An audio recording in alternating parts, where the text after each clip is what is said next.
E aí galera, beleza? É professor Alcides para mais uma aula de ciências. E na aula de hoje vamos dar continuidade aí no nosso estudo sobre clima, né? Hoje, diferente da última aula, onde nós falamos de atmosfera, eu quero falar um pouquinho sobre meteorologia. Meteorologia, galera, é conhecido como o estudo, né? Logia, o estudo de fenômenos atmosféricos, tá? Então, na verdade, é um assunto relacionado ao outro, né? Na última aula nós vimos todas as camadas da atmosfera, a importância de uma dessas camadas, sobre o que nós vivemos aqui, né? Nesse planeta.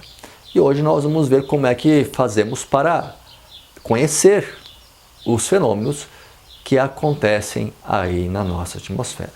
Primeiro, né, gente, nós temos que ter a noção de que tudo isso que nós estudamos existe graças aí à presença de matéria na nossa atmosfera, né? Porque se não tivéssemos matéria, nós não teríamos fenômenos atmosféricos do jeito que nós temos, tá?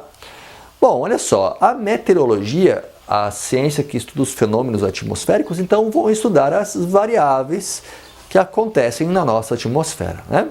São elas chuva, precipitação, né? Granizo, neve, geada, secas, frio, calor, muitos ventos, tornados, furacões, por que não chuva de meteoros, né? Cada vez mais frequente, tempestades no âmbito geral. Então, a meteorologia, ela tem por objetivo nos ajudar a prever todas essas condições, porque elas são importantes, né? O pessoal que trabalha com agricultura, por exemplo, se souber quando vai ocorrer uma geada, pode se preparar para aquela condição, né?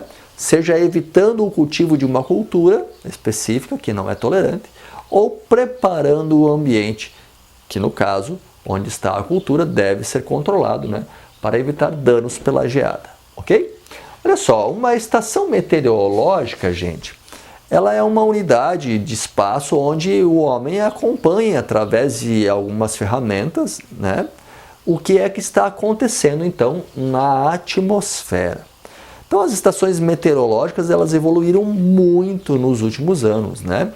Se nós passarmos aí no espaço de tempo de 100 anos, assim, as mudanças são gigantescas, né? Por exemplo, um pluviômetro que mede a quantidade de chuva, ok? Um pluviômetro, aí há 50 anos atrás, era uma caixa de 1 metro por 1 metro por 1 metro de vidro, gigantesca, que ficava lá exposta e coletava a quantidade de água que ali caía, né? Então você ia lá, olhava lá naquela caixinha de vidro, tantos milímetros de chuva, né? Hoje um pluviômetro é pequenininho, dessa altura, 2, 3 centímetros de largura e mais uns 4 ou 5, né, de espessura, está ali, pluviômetro, bem simplesinho. Qualquer um pode carregar no bolso, né? Não precisa de um espaço muito grande para ser colocado, um pedacinho de madeira num lugar aberto, coloque ele ali, você já pode medir a quantidade de chuva. Olha só o avanço, né? Podemos falar ainda mais sobre isso, né? Equipamentos que medem de forma eletrônica a quantidade de chuva. Então, pequena caixinha com, né, capacidade de ler a quantidade de água que ali caiu, já transfere essa informação para um sistema eletrônico, né, que joga na internet de forma automática e todo mundo já está sabendo, né? Então, olha só. As estações meteorológicas, por exemplo, o Instituto Nacional de Meteorologia, ele tem algumas estações que são estações automatizadas. Essas estações, então, elas são distribuídas ao longo do território nacional e elas coletam todas estas variáveis atmosféricas e vão armazenando estes dados numa base de dados e ao mesmo tempo disponibilizando essas informações para a comunidade. Nós temos no Brasil dezenas, centenas de estações automatizadas do Instituto Nacional de Meteorologia. E várias instituições são envolvidas neste processo. Por exemplo, aqui na cidade de Marechal Cândido Rondon, nós temos uma estação automatizada do Instituto Nacional de Meteorologia, chamado de INMET, tá? E este instituto, então, ele faz a coleta desta estação automatizada que é mantida pela UniOeste, Universidade do Oeste do Estado do Paraná. Então é uma parceria entre muitas instituições. Foz do Iguaçu, por exemplo, já é a Infraero, que faz a manutenção da estação, né? Então muitas instituições aí que mantêm essas estações automatizadas. Galera, e estas informações, essa coleta de informações que hoje é feita de forma automatizada, ela permite um grande avanço no nosso conhecimento atmosférico, né? Olha só, coletamos temperatura máxima e mínima e instantânea para cada hora. Então iniciamos ali às 3 horas da tarde, marcou a temperatura das 3. Ao longo desta hora toda eu terei então a máxima e a mínima registradas. Terei a umidade do ar máxima e mínima e instantânea. Terei a pressão atmosférica máxima, mínima e instantânea. Terei velocidade dos ventos, direção dos ventos e rajada do vento para cada hora do dia. Terei radiação solar máxima, mínima e instantânea. Terei chuva, né, naquela hora máxima, mínima e instantânea, tudo em milímetros, tá? E isso tudo, então, vai permitir com que nós possamos fazer análises multivariadas de dados. Então, olha só, gente. Vejam aqui, estou colocando aqui para vocês agora, neste espaço, uma tabela que mostra as variáveis de Marechal, que eu acabei de dizer, na tabelinha.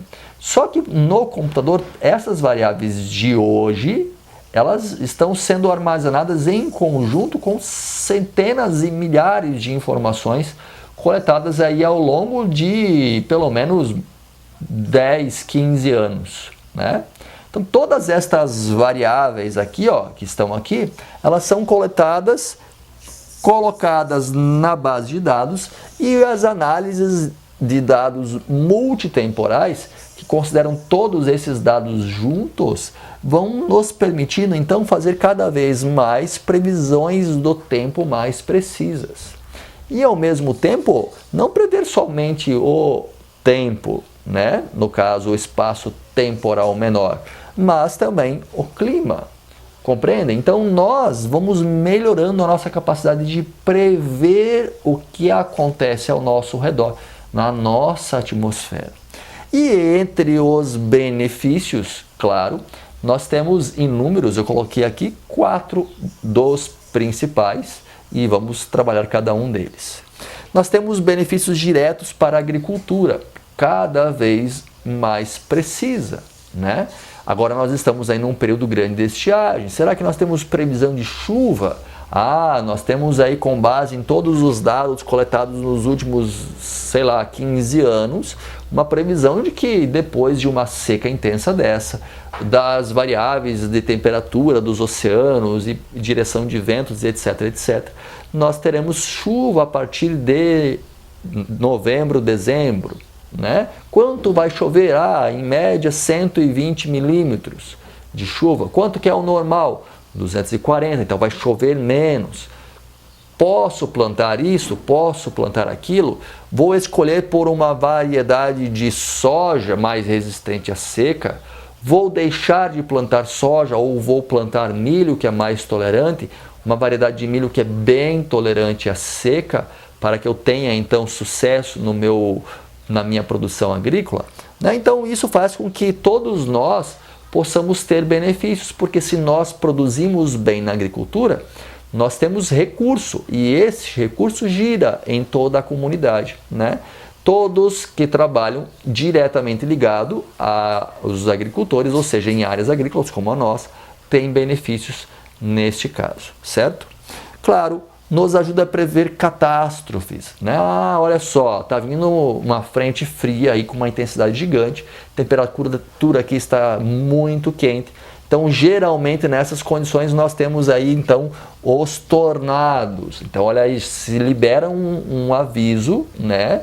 Um alerta de tornados naquela região. Olha, está o dia assim, vai ter chuvas, ventos fortes, alerta de tornado. Existe até, pessoal, um sistema de alerta, tá?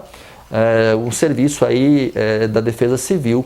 Se vocês darem uma procuradinha, vocês podem cadastrar os celulares de vocês. Toda vez que houver um alerta relacionado à meteorologia, vocês receberão aí nos celulares de vocês a informação previamente, para que vocês possam, então, também, no caso de algum tipo de catástrofe prevista, se abrigar, se organizar, se proteger e evitar danos, tá? E transporte também, né, gente? Se eu tenho, então, um transporte, sei lá, colhi muito na minha propriedade, uma propriedade gigante, vou mandar todo o meu soja para a Indonésia, né? Vou vender o meu soja em grande escala, vou mandá-lo até o porto de Paranaguá, vou colocá-lo lá nos cargueiros e vou transportar até a Indonésia. Bom, daqui à Indonésia é um longo caminho. Será que nós teremos problemas ao longo do transporte do caminho para que essa soja chegue em segurança lá? Vamos usar das nossas ferramentas, né, para prever isto. Claro, nós temos satélites, podemos ir informando o que está acontecendo para um navio cargueiro, mas uma boa previsão ajuda muito a reduzir custos de transporte também. E, claro, lazer, né, gente? Quem não gosta de fazer um lazer sem problemas? Então, se você tem uma previsão precisa, você pode também ter atividades antes de fazê-las e verificar se é possível naquela condição atmosférica sem ter problema nenhum. Certo, gente? Então, basicamente, esta é a aula de hoje, para que vocês conheçam, então, essas variáveis, né, que são hoje coletadas, o que é meteorologia, qual a sua importância, como são feitas as análises, e assim encerramos esta aula de hoje.